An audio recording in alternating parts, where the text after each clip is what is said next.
দীঘার জগন্নাথ মন্দির নিয়ে বিরোধী দলনেতা শুভেন্দু অধিকারীর কটাক্ষ। কুৎসা নিয়ে দীঘায় প্রতিবাদ মিছিল করল তৃণমূল কংগ্রেস। এদিনের এই মিছিলে দীঘার সাধারণ মানুষজনের পাশাপাশি এই মিছিলে সামিল হন দীঘার বড় ও ক্ষুদ্র ব্যবসায়ী সহ টোটো, অটো রিকশা চালকরা। পাশাপাশি এদিন দীঘায় জগন্নাথ মন্দির গড়ে তোলার জন্য মুখ্যমন্ত্রী মমতা বন্দ্যোপাধ্যায়কে ধন্যবাদ জ্ঞাপন করা হয় মিছিল থেকে। এক মমতা বন্দ্যোপাধ্যায় দীঘাতে পুরীর আদলে জগন্নাথ দেবের মন্দির নির্মাণ করেছেন। তার জন্য আমরা আমাদের এলাকা থেকে আমরা কৃতজ্ঞতা প্রকাশ করেছি। তিনি ঘোষণা করেছেন অক্ষয় তৃতীয়াতে তিনি মন্দিরটি উদ্বোধন করবেন। তো আমরা যেরকমই তাকে কৃতজ্ঞতা জানাতে, তাকে শ্রদ্ধা জানাতে, সম্মান জানাতে আমরা আজকে এই পথযাত্রা করেছি। সঙ্গে সঙ্গে রাজ্যের বিরোধী দলনেতা সেই মন্দিরকে কেন্দ্র করে, শ্রী জগন্নাথ দেবের মন্দিরকে কেন্দ্র করে যে মন্তব্যটা করেছেন, এটাকে সাংস্কৃতিক মঞ্চের সঙ্গে তুলনা করেছেন। এটা আমরা নিন্দা জানিয়েছি, ধিক্কার জানাই এরকম একটি কথাকে। যিনি বলেন, এটা তো আমি কিভাবে বললেন, রাজনীতি কি সব ক্ষেত্রে? তিনি সনাতনী সনাতনী বলেন, অনেক ধর্মের কথা বলেন, অনেক কথা তার কথায় শোনা যায়। আমাদের মধ্যে বিভেদ তৈরি করার চেষ্টা করেন, সম্প্রীতি নষ্ট করার চেষ্টা করেন, শুধুমাত্র সনাতনী সনাতনী বলে।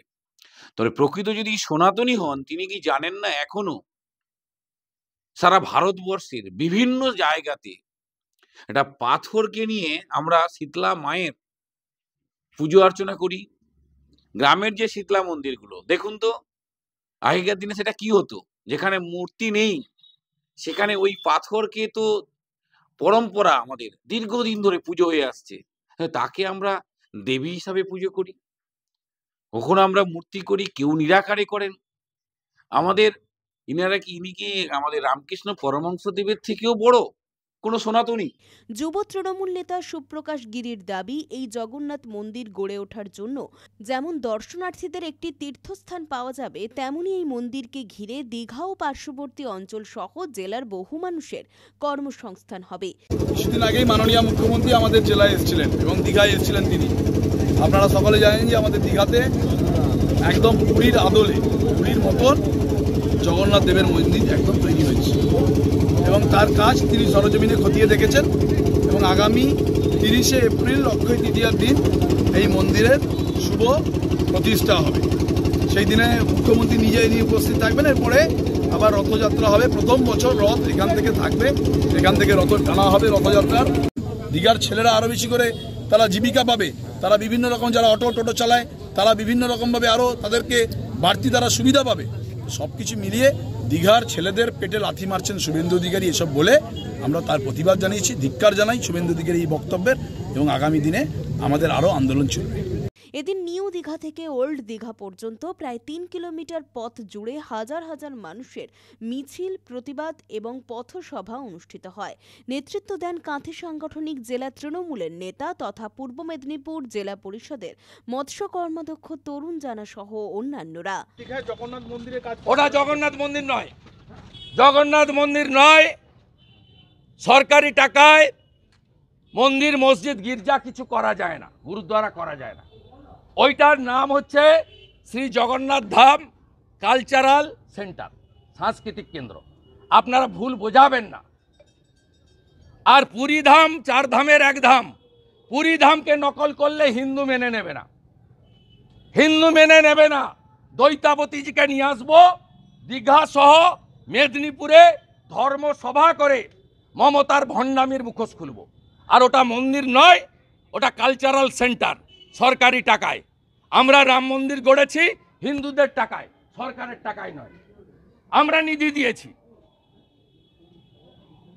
কোনো ধর্মীয় প্রতিষ্ঠান সরকারি টাকায় করা যায় না। ওটা শ্রী জগন্নাথ ধাম কালচারাল সেন্টার। আর কোনো হিন্দু বিরোধী রেড রোডে নামাজ পড়তে যাওয়া মমতা ব্যানার্জিকে বিশ্বাস করে না। তাই হিন্দুরা নন্দীগ্রামে ওকে হারিয়েছে। আবার হারাবে। তৃণমূল কংগ্রেসের কর্মীরা, দীঘার তৃণমূল কংগ্রেসের কর্মীরা আমরা মাননীয় মুখ্যমন্ত্রীকে এই যে সরকারি পদক্ষেপ, সেই পদক্ষেপের জন্য আমরা ধন্যবাদ জানালাম। তার সাথে সাথে আমরা বললাম যে এই জেলার একজন কুসন্তান রাজ্যের বিরোধী দলনেতা তিনি জগন্নাথ দেবের মন্দিরকেও ছাড়ছেন না। তিনি জগন্নাথকে নিয়েও উৎসাহ করছেন, অপপ্রচার করছেন। তিনি বলছেন যে যেটা জগন্নাথ দেবের মন্দির নয়, এটি সাংস্কৃতিক মঞ্চ।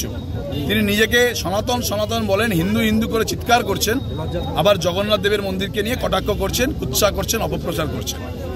তো আমি বলি যে আগামী দিনে শুভেন্দু অধিকারী যদি এই জগন্নাথ দেবের মন্দিরকে নিয়ে অপপ্রচার করেন, আমরা বৃহত্তর আন্দোলনে নামবো। কারণ এটা দীঘার মানুষের শুধু গর্ব নয়, রাজ্যের মানুষের গর্ব নয়, দেশের মানুষের গর্ব। পুরী যেমন আছে নিশ্চিতভাবে, পুরী একটা ধাম, পুরী আমাদের কাছে যেমন হৃদয় আছে, পুরীর মন্দির, পুরীর জগন্নাথ দেবকে যেমন আমরা প্রণাম করি, পুরীর জগন্নাথ দেবের কাছে যখন আমরা যাই পুজো দিই, ঠিক তেমনইভাবে আমাদের কাছে আবারও দীঘার একটি জগন্নাথ মন্দির আমরা উপহার পেলাম। ব্যুরো রিপোর্ট, খবর BCBS।